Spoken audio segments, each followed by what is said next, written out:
एक बार की बात है, दिल्ली की भीड़भाड़ वाली गलियों में रहने वाला राहुल एक साधारण सा लड़का था।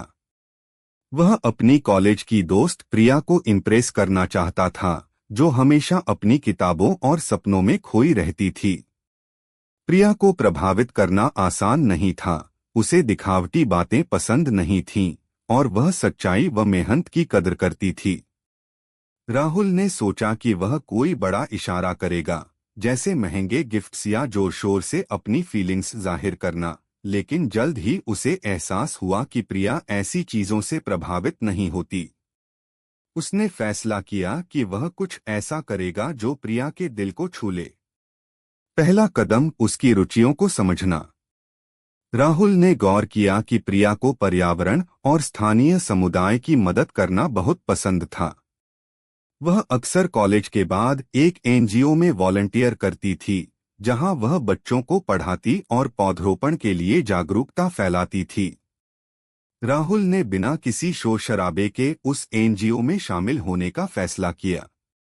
उसने प्रिया से कहा कि वह सिर्फ सीखना चाहता है, ताकि प्रिया को कोई शक न हो कि वह उसे इम्प्रेस करने की कोशिश कर रहा है। दूसरा कदम, छोटे छोटे कामों से ध्यान खींचना। राहुल ने एनजीओ में बच्चों के साथ समय बिताना शुरू किया। वह उन्हें मजेदार कहानियां सुनाता और गणित के सवाल हल करने में उनकी मदद करता। एक दिन उसने बच्चों के लिए एक छोटा सा स्किट आयोजित किया, जिसमें उसने पर्यावरण संरक्षण का संदेश दिया।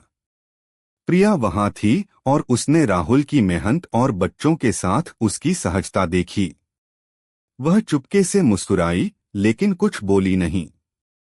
तीसरा कदम, सच्चाई और मेहनत।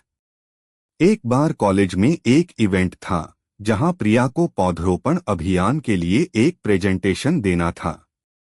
लेकिन आखिरी मौके पर उसका लैपटॉप खराब हो गया।